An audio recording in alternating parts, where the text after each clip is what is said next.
go live. Perfect.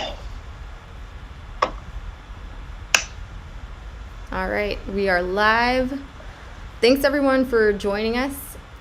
This is our second episode of Innovative Locations. So for those who don't know, we started this series after recognizing we at ARCO, we work with a range of impressive, innovative concepts, and that includes Toca Social, which is the world's first soccer-based entertainment concept, and it's opening its first venue in London this summer. Currently, we're the design builder for their upcoming Toca Social U.S. headquarters, which is in Dallas. That's finishing later this year. And we've also completed work for the parent company of Toca Football Group on Toca Sport, which is another business unit that focuses more on soccer training. We're really excited today to be welcoming Shor. Zach is the Senior Vice President of the U.S. Division of Toca Social, and his background includes quickly rising the ranks over at Topgolf in their development department, where he oversaw their expansion for several years. And then following that, he switched gears over to GameStop, where he was the managing director of entertainment, and then eventually became their head of innovation. And of course, today he's at Toca Social. So, Zach, I have to ask: are you a soccer fan? What drew you to Toca Social, and how did you get involved? Yeah, I got to tell you, first of all, thanks for having me on. I think these things are really fun. I am not a soccer fan, but I also wasn't a golfer when I worked at Topgolf, not a gamer working at GameStop. What drew me to Toca Social and Toca in general as a business is first and foremost the people. Like there are some really phenomenal people that are on the team. And when you have the right people, you can make most concepts work. But I think what's really exciting about Toca and Toca Social is just how quickly the sport of soccer is growing. Whether I'm a fan or not, I'm probably the only person in the whole company that doesn't have a Premier League team that they follow. So whether I like soccer or not, I think it's hard to deny the gravity of the sport internationally and the growth of it domestically. And so figuring out a really fun way to build experiences around a really quickly growing sport that's got a really great, following. That was the unique opportunity for me. That's what drew me to the business. That's awesome. So yeah. For those who don't know Toca, if you could give us kind of like that quick history of Toca Football Group. So again, the parent company of Toca Social and Toca Sport. How did it start, and what does that look like today? Yeah, so Toca Football, as a parent company, there are two business units. One unit is what we call Toca Sport. And sorry if you can hear my dog in the background. I think she's chasing something. The Toca Sport business is really built around one-on-one training. And that was founded by a guy named Eddie Lewis, who is a little bit of a cult hero in the soccer world, being one of a few American players to go and have a lot of success in the Premier League and come back to the States. And he created some really cool technology around training that business utilizes in, I believe, 16 units right now in the U.S. We've got smart goals that track the speed and the launch angle, and some really cool things on the training side for the ball. And then we've got something called a touch trainer, which is for lack of a better term, a ball launcher, right? Something that either rolls the ball, lobs it to you, or if you want to get in front of it and Happy Gilmore it, right? They'll throw it at you at 55 miles an hour. And those two things together create a really unique training experience for folks that want to get better at soccer, whether you're 6 years old or 66 years old. It's a lot of fun to train there. And then the second business unit is Toca Social, which is what I'm heading up in the U.S. And there's what we did is we took the technology from Toca Sport, built some other cool things around it, and created a really unique gamified experience around that technology and around the sport of soccer. So, if you've ever played in a golf simulator, you'll be fairly familiar with the setup at Toca Social. We have what we call our suite or our box. That's a projector screen at the end. It's got the touch trainer ball launcher behind the screen. And that trainer rolls it to you, lobs it to you, however, depending on the difficulty you pick. Then that's how you play the game. You get a good touch, you take the ball, you kick it at the screen, and whether you're shooting on goal or aiming at targets or, even if you and I are playing, there's a selfie camera, so your face might be on a target, and that's the one I'm aiming at, and my face is on a target, and that's what you're aiming at. And those are, we have a couple of different games we can play there.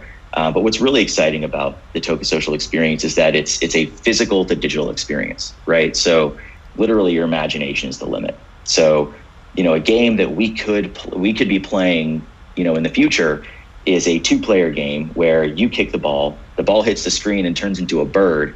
I have a shotgun and I shoot the bird out of the sky, right? Like this, you can do really any kind of gaming experience you can think of, you can create, and that's what makes it a lot of fun. And so behind that box is a socializing area that can fit, 1 to 12 people. And we're building a really great F&B offering behind the whole experience. So, you come with your friends, come with your family, come with coworkers, and you hang out in a box, hang out at the bar, have a drink, have some food, play some games, and hopefully, at a minimum, have fun, but maybe gain a little bit of appreciation for the sport, and how difficult it is, and how much fun it can be. Very cool. So, it sounds really unique to be reimagining the sport. It's not just soccer. It sounds like, if you're kicking it and it turns into a bird and you can shoot it, like you're taking the soccer technique and using it for different kinds of games. That's really cool. So when you walk into a Toca Social, for those who aren't familiar with the concept, can you paint a little bit of a description of just what a guest might experience walking in? What's there on the menu? What does it look like as you're walking through the space, getting to the game area, and what do you envision the interaction to be? Yeah, we're still in the process of designing that for the U.S. But in the UK, they've done some really cool, unique things. Whether it's an entry tunnel, anyone who watches sports, you see the athletes running through the tunnel out onto the field. We've kind of recreated that experience in Toca Social. So, you'll hear cheering and clapping from the second you walk into the facility, right? It's one of the many, surprise and delight moments. If you're in heels or flip-flops, you can rent some shoes, kind of like bowling. But really, if you've made a reservation or whether you haven't made a reservation, you'll either be walked to the bar to wait for your box to get ready, or you'll go straight to your box. You'll sit down, you'll start playing.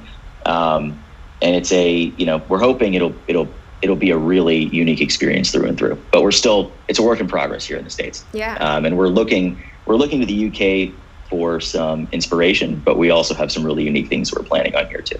Yeah, that's awesome. So do you think are there crossovers that you're seeing between, the existing brand of Toca Sport and then Toca Social? How do you see like maybe existing technology or, similar experience? Talk a little bit about how those things dovetail. Yeah, and I think eventually they may end up dovetailing, because every Toca Social we open and every Toca Sport facility we open, we start to get more and more cross-pollination, or hopefully we'll get more cross-pollination. So who's to say you couldn't come to a Toca Social and work on your goal kicks? Or who's to say you couldn't go to a Toca Sport, join an adult 3-on-3 league, and have a beer after your game, right? And so I think there are elements of both that will eventually make it into both concepts. But we really have to flesh out and learn what Toca Social wants to be before we start doing some of that stuff. Makes sense. So as far as the UK goes, you guys are opening the first location this summer. So do you guys kind of anticipate much growth? What kind of expectations are there, I guess, as far as expanding out in the UK, and what do you think is going to trigger that expansion plan to the US, where you really start ramping up and rolling a lot of these out? Yeah, it's sort of a two-pronged thing. A lot of the learnings from the UK are going to guide us here in the States. We have very high expectations of the O2 in London when in that facility when it opens, and we all expect it to do really well. And so I think that assuming that facility does really well, and then we're going to be starting user testing here in Dallas in our headquarters, over the next couple of weeks. We've built a Toca Social box here, and we'll be running the public, we'll be running folks through that experience and getting feedback. And so assuming the O2 opens really well, we get really positive feedback on user testing, both of which we expect. We're gonna start growing in both markets. Yeah. Can you share a little bit about what the testing plan is like? Because I'm sure there's plenty of differences between launching a concept in the UK and then in the US, especially with something like soccer, where there's just a very different cultural perception. So if you could share a little bit, just like, what are you guys looking to learn from testing, and how do you see it maybe shifting? And of course, some of those things might be a little premature to talk about, but curious just what your initial thoughts are. Yeah, for sure. I think, soccer or football, right, in the UK, it's embedded in their DNA, right? It's a sport that everybody plays growing up. Nobody doesn't know what soccer or football is over there. Whereas here in the States, I mean, everybody knows what soccer is, but not everybody played growing up. Not everybody watches it. It's not a part of our cultural DNA like it is over there. And so there are some questions around, and they're not dissimilar from some of the questions we had in the early days of Topgolf, where we go, hey, golf is a really difficult sport with a high barrier to entry. Will people want to be entertained while swinging a club? And we have some of those same questions. Will people want to be entertained while they're doing an unfamiliar activity, like kicking a soccer ball, or unfamiliar for most, or some? Yeah. And so what we're hoping to learn is we're hoping just to observe the interaction between the guests or the user testing guests and the actual game, and make sure that people enjoy it. They enjoy it. They want to come back. And we'll be asking a lot of, every question you can imagine, from, what would you want to be eating while you're playing this game? We haven't designed the menu here yet, and so there's still a lot of growth we can have there. How often would you come back? What other kinds of games would you want to see? Right, like right now, our games are kind of single session, competitive, socially competitive games. Yeah. Would you want to see games where you could continue your progress at a future session? Right? Is that interesting? And so we're really just hoping to keep our eyes open, keep our heads on straight, and learn from the people who will be hopefully eventually, giving us money to experience this. Yeah. Do you anticipate? Oh, sorry. I was going to ask a little bit more into like the differences between the UK and the US. Just how do you anticipate, if there are any sort of like gut feelings for modifications to the game to the US? Like, if you could talk a little bit about that, any specifics around how you think the game might look a little bit different here than maybe in the UK? Yeah, I think we've done a lot of quantitative research on this, on how people view the sport and view entertainment. And there are really one or two big takeaways that I think we're going to work on here. I think the first one comes in the design, the interior design. I think in the UK, they can lean a little heavier into the sport, they can lean a little heavier into the Liverpool scarves and cleats and trophies and things that are like, yeah, look, we're a soccer concept, right? I think here, and I keep drawing parallels to Topgolf, but it was a large part of my career. Yeah. If you walked into a Topgolf and it was, just green jackets and golf tees and pictures of old golfers, if you don't like golf, that might be kind of an intimidating experience for you, right? We're same with Toca Social. If you walk in and it's just all these Premier League teams that you've never heard of and all these soccer players you've never seen before, and just the way you build out the space, as a non-soccer fan, I'd be like, hey, I'm not a soccer fan. This isn't for me. So I've already turned myself off before I've even tried the game, which really is an entertainment experience driven by the sport of soccer. It's not a soccer experience per se, right? So that's the first one. And the second one will be in the game. So we're going to learn a lot about this from user testing. In the UK, everyone grew up playing soccer. So the average UK citizen is probably better at kicking a ball than the average US citizen. And so are the games too difficult, right? Do we need to bring it back to basics and take a game like horse that everybody played, in basketball growing up in PE? Do we adapt horse to soccer as just an easier entry point right into the game? And so those are two things that we're really looking for. But at the end of the day, everybody wants to smile, everybody wants to laugh, everybody wants a cold beer, a good cocktail, or some good food. People aren't inherently that different, regardless of whether you're in the UK or France or Morocco or the US, right? we all want to be social. We all want to have a good time. That'll never change. Yeah. Can you talk a little bit about maybe like the look and the feel of a Toca Social? I understand you guys are still designing the ones for the U.S., but what do you anticipate borrowing from maybe what the vision is for the UK space as far as interior design goes, aesthetic goes, those sorts of things? Yeah, I mean, I think the UK's done a really great job. The UK team, there are 20, 25 people over there in the London office that have done a really great job of making the space feel really playful, really accessible, with little nods to, soccer street culture and soccer culture in general. And I think we're going to really borrow, steal, whatever you want to call it. I mean, we're all the same team. We're going to take that playfulness and bring it over here. And I know here, our team is really focused on the interstitial spaces, right? The surprise and delight moments.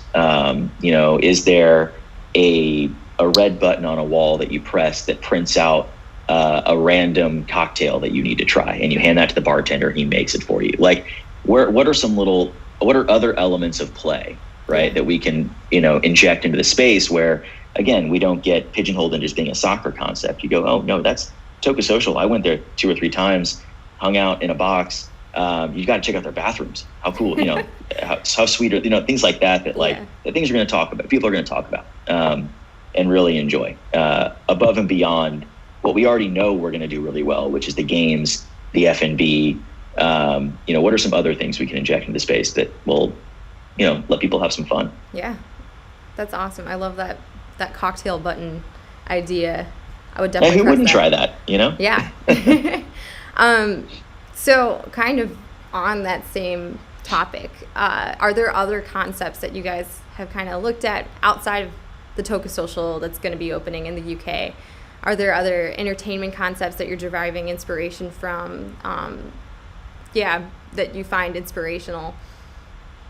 Yeah, I mean, there are a lot of concepts that are doing a lot of things right? I mean, I think we're about to enter into an era of location-based entertainment, especially, coming out of COVID, that, I think we're going to see a huge boom there. And so we're paying close attention, to folks like Putt Shack, who, a lot of those folks are ex-top golfers that we know really well, and they've created a really amazing product, and a great experience. Flight Club, right? Similar concept around darts. Anybody that's utilizing technology to amplify an activity, we're paying attention to, because they create really fun experiences. Obviously you got to pay homage to Topgolf, taking a sport that is a little harder to get into and democratizing it in a way that I don't think anybody's ever done. So we're pulling inspiration from everybody else out there, because they're all doing something right. Yeah. That's interesting about your comment on a boom with location-based entertainment, because obviously we had Putt Shack on here with Joe Vrinkin, and he was saying a lot of the same sort of stuff. So apart from soccer, obviously it's the world's first soccer-based entertainment location. Do you see any other elements that maybe, compared to the concepts you just mentioned, other unique elements from Toca Social that make it different maybe from the other concepts you're looking at besides just soccer? Yeah, I think that the unique thing is, at least around Toca Social, is it's built around it's built around the largest sport in the world, right? 3 or 4 billion not players, but 3 or 4 billion, spectators, fans, hundreds of millions of amateur players, and it's not even close. And I think you've got a sport that people are either, curious about, want to be better at. It's an aspirational sport. Again, very much like a Topgolf, where who doesn't want to be better at golf? Who wouldn't want to be better at kicking a soccer ball? And trying to grow a sport that, is already growing, but maybe being able to pick some folks out of a pool of people that would never have been interested in it to begin with, right? Who's to say that you couldn't go to a Toca Social a couple of times, have a great time, think to yourself, man, I can kind of aim where I'm kicking. This is fun. And you have that friend that asks you every year to join a 5-on-5 rec league. And maybe this year you go, hell with it. Let's do it. I'll try it. And maybe you end up loving it. Maybe you end up, going to a local MLS game. Maybe you pick up a Premier League team, and now all of a sudden, before you know it, you're that guy waking up at 1:30 in the morning to catch a game or catch a match, right? And so I think that's what makes Toca Social really unique. Is it's built around a sport that is just it's as infectious as any other sport out there. Yeah, I'm still thinking about that cocktail button, because I think that's just like a really unique thing. That's like something that comes to mind. It's something that I, at least in my own experience, I can't think of like, oh, I've been to this entertainment location. They had something cool and gamified outside of just the main concept game. I'm wondering what you guys are doing as far as like trying to generate new ideas sort of in that same category. Yeah. And if you've seen that also, returning to that question about places you're deriving inspiration from, have you seen other elements that people are adding and getting creative with that aren't maybe the main point of the concept? Yeah, I think for us, it's all about, I keep saying surprise and delight. We didn't coin that term, but I think it's something that like you want people to come back a third or fourth time and find something new, right? If you go to a place 2 or 3 times and it's the same, the likelihood of you going back a third or fourth time is I think it's fairly low, no matter how much you like the game or the experience. And I think those kind of interstitial moments, whether it's a cocktail button on the door, or maybe instead of there being bar snacks at the bar, there's a crane where you go and you pick out you see what bar snack you get. I don't know, like little things like that just they make people go, this is weird and kind of fun, and like I wonder if I come back in a month if there'll be something different. Right. And I think, again, to keep bringing up Putt Shack, and I know Joe well, he was the CEO at Topgolf when I was there. So I'm going to, I'll give credit where credit's due. Right. I mean, one of the Putt Shack holes is like a spinner that gives you different prizes. Right. And that, that's really fun for me because one, it's a departure from a typical, mini golf hole or putt hole. But two, it's going to be different every time. Yeah. Right. One time you might get a cocktail, you might get a free burger, you might get a free round, you might win a car, you might who knows, right? And that's like that kind of stuff is really fun. Yeah. And that's the sort of experience that we want to try to emulate, where every little nook and cranny, every little corner, that there's going to be something weird and something fun and something authentic and unique. And we have pages and pages and pages of ideas, most of which are stupid, but there'll be some gold ideas in there, I think, that we can do some really fun things with. That's cool. Yeah, it's funny because, those really creative ideas maybe on paper sometimes sound a little, I wouldn't call it stupid, but, like they seem out there enough that when you actually go to do it, it feels like a roll of the dice to see how people respond to it. But yeah, I love that you guys are taking those risks. I'm also thinking about the element of surprise that we've talked about a few times now.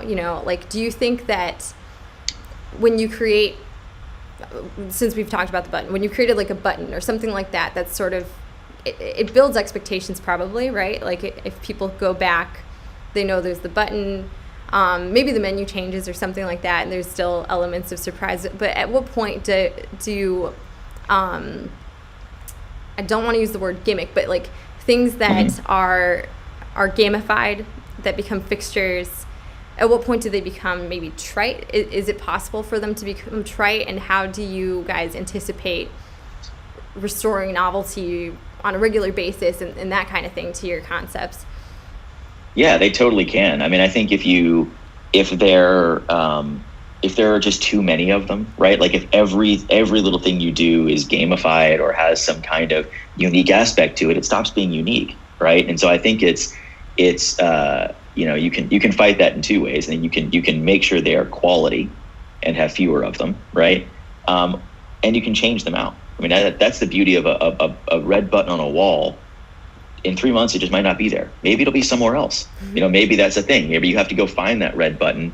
And instead of a cocktail, it's going to be, a dare that you give the bartender, or who knows, right? I mean, that's the beauty of it. I think the ethos of Toca Social, our motto is everybody plays, right? And that's literally everybody plays. Like everybody has the ability to play, but also everybody plays, whether you are playing Snake on your phone at the airport, or a board game with your family, or your Xbox at home, or hide and seek, right? I mean, play is a really, really healthy thing in life. I mean, it's been scientifically proven.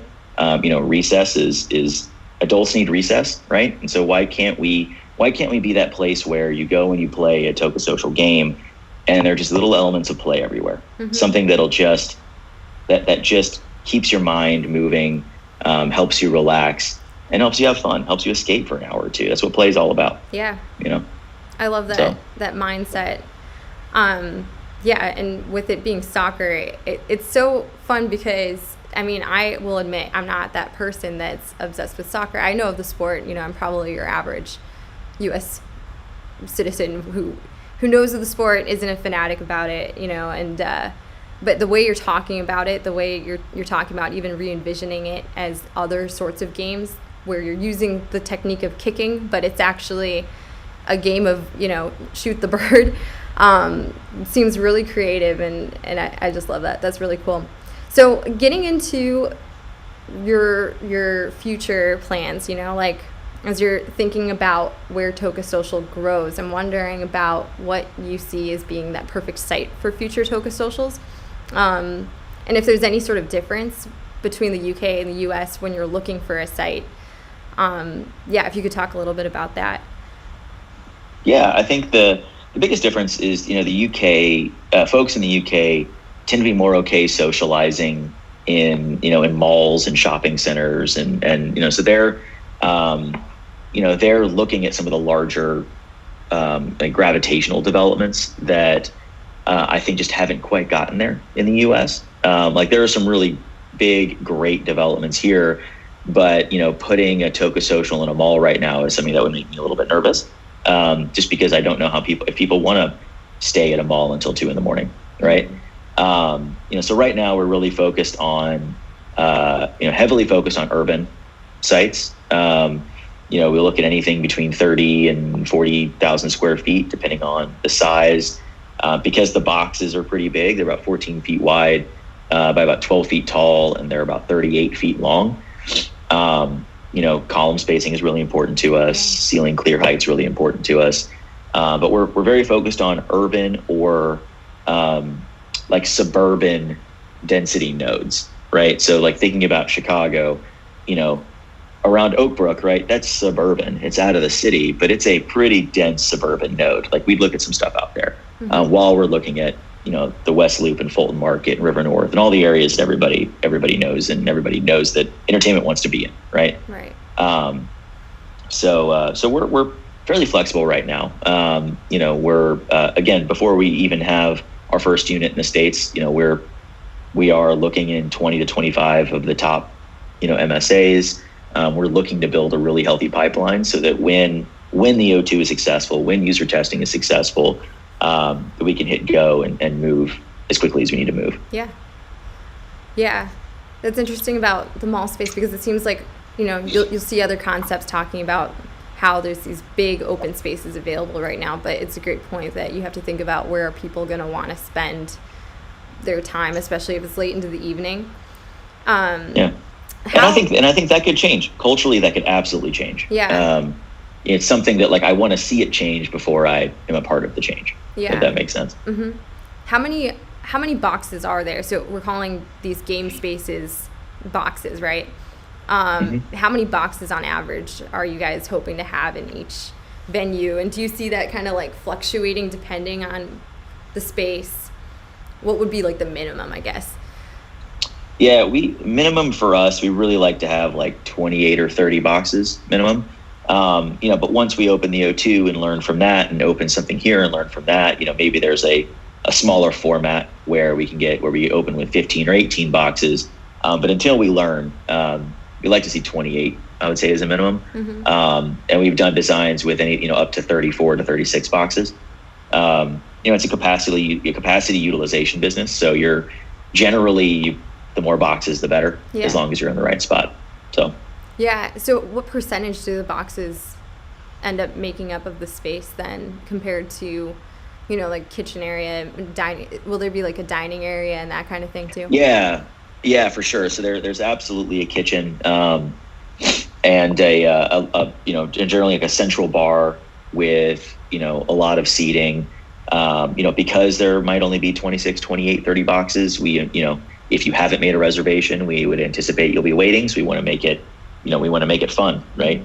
Give you a place to sit, give you a place to hang out, sit at the bar. And some really, again, some fun ways to lay that space out. I would say the boxes probably take up 60% of the space, though. I mean, they're of the 40,000 feet, it's probably a good 20 to 25,000 feet of just, the equivalent of like an 18-wheeler like trailer, right? Of space. They're big, but we're always looking to improve that experience too. Yeah. Whether it's a smaller box or a side-by-side box, things like that. There's a lot of innovation to be done on that side. How many people can play the game in, the current box setup? What would be like the comfortable party size? So we can accommodate up to 10 or 12 people in the box. Right now at launch, one person can play the game at a time, but it's pretty quick. The throughput's pretty good. Eventually though, with the technology that we're using, there's nothing that would stop us from having two people in the box at the same time. Our tech can track, I think 10 or 12 different things at once. So your limbs, two different balls, where, even to a point where, and we won't launch with this, but I love the idea of, you getting in there and you've had a couple beers and you think you're really funny. So you pick up the ball and you throw it, and the system knows you've thrown the ball and you lose points, right? Because you're being cheeky, right? Or you register as a right-footed player and you kick it with your left foot, maybe you get extra points. And so there's a world where two people can be in the box at the same time, but it's probably not something we're going to be launching with. Gotcha. Cool. Yeah. And then generally, like, how long is gameplay for each of those games, or how long do you think people in their party groups would hang out for the reservation? Yeah, so in the UK, I think they've got it set up in 60 or 90-minute reservations. And obviously, we'll have to see. I mean, it's fairly easy. The games are very quick. I think in an hour, you could, with 6 or 7 people, you can probably play 3 or 4 games and move through them pretty quickly. But, we might find that people want to stay and hang out, and maybe we start with a 2-hour reservation. So it's all an evolution. It's all learning. Yeah. Cool. So going more big picture, obviously we touched on your perspective of location-based entertainment earlier. If you could talk a little bit more about that, how the pandemic has changed your outlook on location-based entertainment. You're clearly bullish, but I'm wondering, were you bullish before the pandemic? Are you more bullish now because of the pandemic? If you could talk a little bit about that. Yeah, I was very bullish pre-pandemic, and I think if anything, the pandemic has just created this pent-up demand. Like I was talking earlier, everybody likes to be social. Everybody wants to eat and smile and be happy and be with friends and family. And I think we're all kind of tired of doing it in our backyard or front yard. I think we all want to do it in a place where somebody else will serve us and clean up after us. Yeah. And so I think I'm very, very bullish on F&B, on restaurants, on hospitality, but also on location-based entertainment. I think people more and more are gravitating towards activities, things where they can eat and drink and do something else. And I think we're going to see just an insane pent-up demand for really great entertainment experiences coming out of the pandemic. Yeah. Yeah. So then what are your expectations, I guess, for the future of entertainment in general? Like, how do you see the landscape changing? How do you see existing food and beverage concepts or existing location-based entertainment maybe needing to modify themselves to stay up to speed with the changing landscape? Yeah, I think with today's consumer, right? I mean, everybody has technology in their pocket, right? Everybody has a new app they can go download. Everybody has a new game they can go play. And so I think just keeping the concepts fresh, right? Mm-hmm. I don't think it's radical. I don't think it's anything crazy, but I think that, for something like Toca Social, having a regular cadence for game releases, right? Maybe having, and I stole this idea from a friend who works at an entertainment concept in LA, but maybe having beta nights where we go, hey, you come in on a Wednesday night or a Thursday night or a Tuesday night, and try out our new games. They're going to be buggy, right? Like they might not work, but you can be the first people to come and try them out. Yeah. And so I think just keeping the concept fresh. It can be a menu refresh, it can be a cocktail refresh. But I think whatever your thing is, whatever your game, whatever your experience is, making sure that it stays fresh. Through new holes at Putt Shack, new games at Flight Club, new games at Toca Social, new ways to play the game. I think that's a big deal. And just new experiences. And that's going to be the biggest thing. Yeah. What would you say are the risks involved with the concept, specifically like yours, soccer based? You're the first ones to it, making soccer this high-end entertainment experience. What kind of risks are you anticipating? How are you looking to mitigate them in your strategy? Yeah, I think making sure that we're creating an experience that people want to do, right? It sounds really stupid to say it like that, but I don't view location-based entertainment as the risk. I view, do people want to entertain themselves while playing soccer, right? That's the biggest risk. And the way we're mitigating that is we're going to see what happens in the UK, and we're going to do a lot of user testing here in Dallas, grabbing groups from every walk of life and getting as much feedback as we can on the games, on the menu when we start getting there, on the interior design when we start getting there. That's how I think that if people are open to the idea of socializing while kicking a soccer ball, I think we'll be fine. Yeah. But that's the biggest question. Can I ask? It's a weird activity. Yeah. Well, maybe here, I don't know. In the UK, it seems like, we were talking about the cultural differences and that kind of thing. Yeah. I'm wondering what has been. I'm talking from the U.S. perspective. Yeah, sorry. you're fine. As am I. But I'm curious about that contrast of the UK venue as you guys are, preparing to launch that. What has been the general response so far from the general public over there? And then are you kind of taking a percentage of that to estimate maybe what anticipation might look like here? Yeah, the feedback over in the UK has been overwhelmingly positive. To a level that if they didn't show me the data, I would think they were lying, right? High 90s in the percentage of intent to return. Wow. The game quality is great. And people they have user testing groups that want to come back multiple times, right? Like they bring them in for user testing, like, hey, I've got another group of friends, like, can I come back and play again?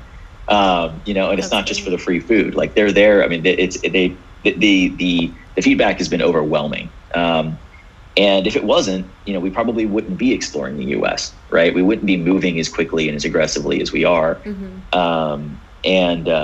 So we're taking a lot of that feedback and we're hoping that we can replicate it here. That's the goal. But it's been, it's insane how positive the feedback's been over there. That's great. That's really exciting. Yeah.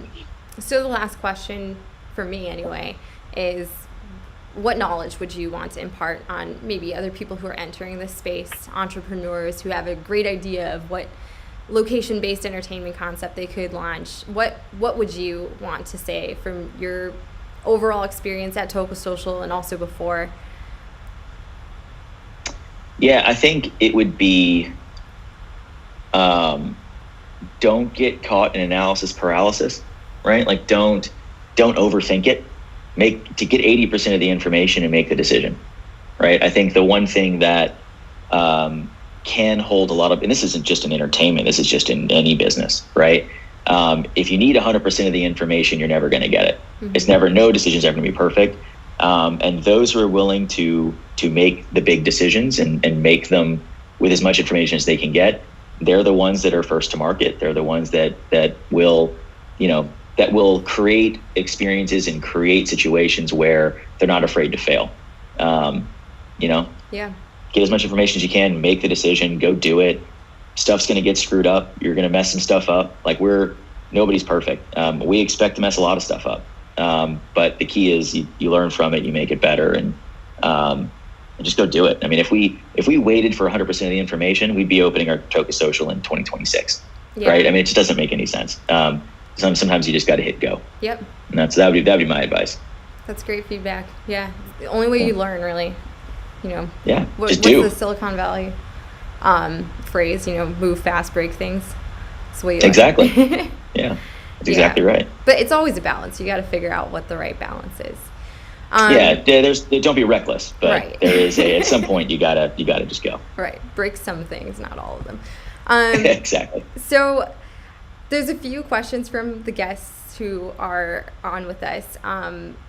The first one, I think, actually, we may have touched on a little bit. I'll just ask it and see if there's more to glean from it.